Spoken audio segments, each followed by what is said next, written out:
For today's video ay pag-uusapan natin ang issue ko ano. So itong mga bagay-bagay na ito ay ating sasagutin no.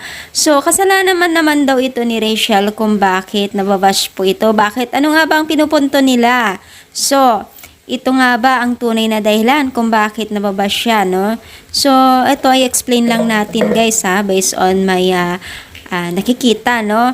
So dito po ay laging ang may nagsasabi na ganyan, so ganyan itong dalawang ito, lalo na kay Rachel, na sobra daw pong dikit niya sa kay Ruel no, kahit love team daw no. Parang nasusobrahan daw yung dikit niya kay Ruel no. Kumbaga may isa akong nakitang komento na yung syempre yung hinaharap niya ay dumidikit-dikit na daw sa katawan ni Ruel no. So syempre guys, ito kasing si Rachel, kumbaga sobrang dikit na nila kay Ruel no. So wag natin isipin kung ano man ang namamagitan sa kanila kasi I think this is a content lang no. So siguro hindi naiisip ni Rachel na ganun na nangyayari na nakikita na natin mga netizens yung kanyang dikit-dikit o yung ididikit na ang kanyang maselan no.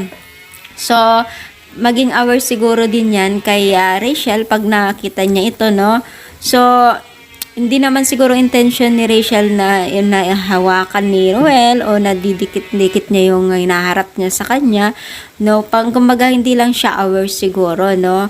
Kaya, syempre, hindi naman namin kayo masisisi mga netizens na nakakita kasi, syempre, lalong-lalo na siguro yung mga kababaihan kasi hindi naman pare-parehas ang mindset po ng isang babae. Meron na ayaw yung mga ganyan klaseng dikit, masyadong matikit sa lalaki kung hindi naman sila totally mag-boyfriend.